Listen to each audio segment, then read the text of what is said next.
Professional win by my beloved Cats. Now, we struggled early within the first 5-10 minutes, but we wrestled back the momentum to have equal 27. So I think it was like 4-3, 27 each. Blitzers had a shot and absolutely middled it and didn't even make it the distance. So let's analyse the game as sort of the Cats and Swans perspective. So 16 goals from 55 inside 50s at 29% goal efficiency for the Cats. Swans had 10 goals from 47 inside 50s and at just 21% in goal efficiency. So both sides weren't great when using the ball inside forward 50. It was a scrappy game, but at the end, Cats get the job done by 43 points, which is a well-needed win because, if we didn't win that, it'd be pretty hard to get a top 4 spot, you'd reckon. The scoreline was 10-8. 68 Swans to the Cats, 16-15, 111. So same scoreline as our VFL side. It was good to see them also get a win with Mitch Duncan. We got Jake Cole-Jasny and also Cameron Guthrie playing as well. So awesome to see them all back. We had 31 shots on goal and yeah, we need to do a lot better if we want to continue on our run in our finals campaign. Sean Manor with 3 goals, could have had 6 and had 19 touches. Tommy Stewart back to his best with 11 marks and 25 disposals. We had Bailey Smith, awesome to see him with a great game. He had only 2 turnovers, which is good because normally he does tend to just bomb it long. So it's good to see him hit a few more targets today. But he had 30 touches with a kicking efficiency of 70%, or disposal efficiency, I should say. Max Holmes got tagged. So hopefully next game he'll do decent. And he's in my super coach as well. So anyways, resting Paddy was a great decision as he had 4 goal assists with a goal and 14 touches. He attacked the football today, which is really good to see. And the whole forward line was really good today as well. So it was awesome to see. We were disappointed against Essendon last week, and so it's better to see a better performance against a quality opposition. And sucked in Swannies, you're out of the finals. They've been out since round 22, 21. But Jezza didn't even kick a goal. He had one behind for the entire game. So Tom McCartan did his job really, really well.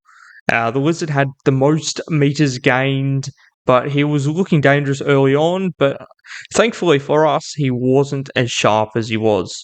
So it's good to see.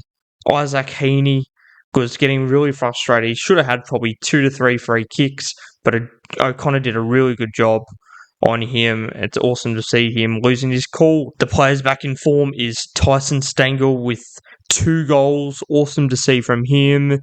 Actually, I think he kicked 3 in the end, if I'm not mistaken. No, two goals, 2. Shannon Neal, the big super boot, as Jared Hill. Is it Jared Hill? He said yes, he did, and he kicked 4 goals. 1 could have kicked 5, but that's okay. He's kicked 14 goals in the last 3 or 4 games.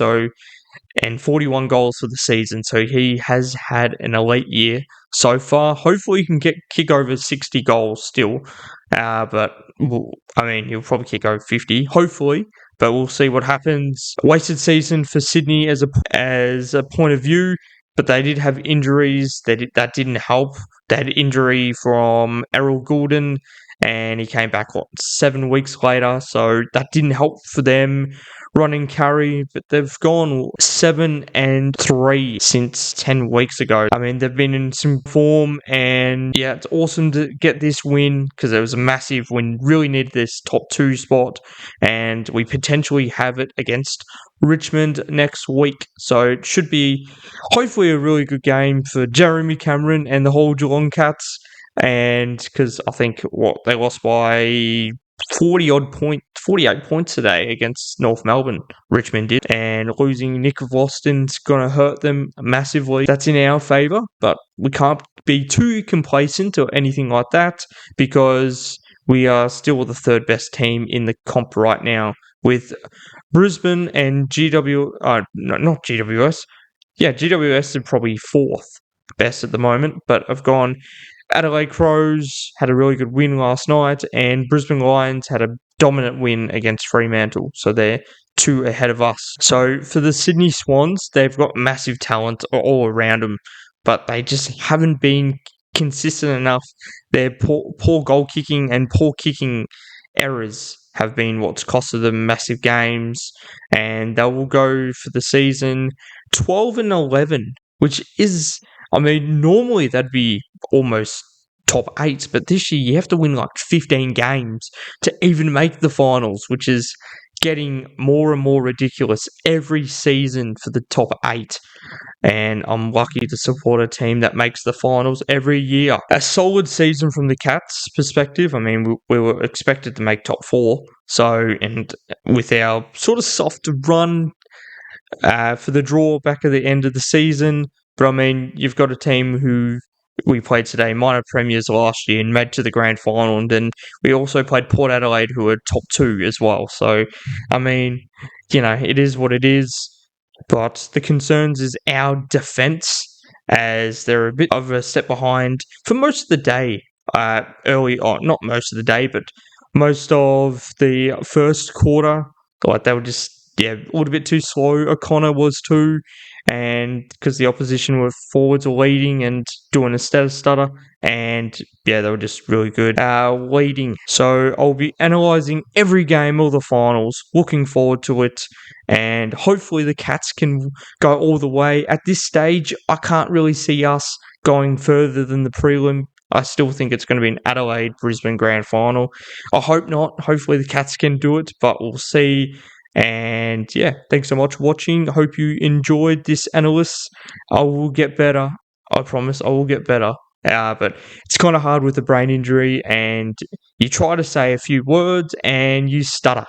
So that's what's really frustrating. And the reason why I haven't gone to any games is because the travel was just way too much for my head. And anyways, hope you enjoyed, and go Cats. Peace.